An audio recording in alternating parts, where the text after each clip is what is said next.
Is your home feeling a bit dated and in need of a refresh before it goes on the market? Well, then we're going to talk today about boosting your home's value on a budget. First of all, paint. Don't underestimate the power of painting in your home. Painting is a powerful tool, and we're talking about not just walls. Of course, you might need to freshen and paint your walls, but we're talking about all kinds of things like painting your kitchen cabinets, which can bring them new life.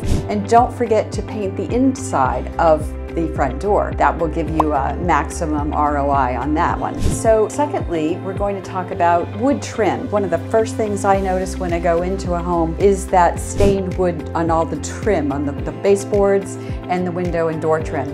So if you were to just paint that a fresh, bright white, it instantly modernizes it and makes all the difference in the world to make it fresh and clean. Next, thinking about tiles. So if you go into an older home, you may have dated tiles. So we're even talking about pink and purple colors and green on the bathroom tiles, even browns, right? So there are ways to put an epoxy paint on the tiles, and you would be amazed at the transformation. So all of this will revitalize any dated home, and it gives you maximum return on investment.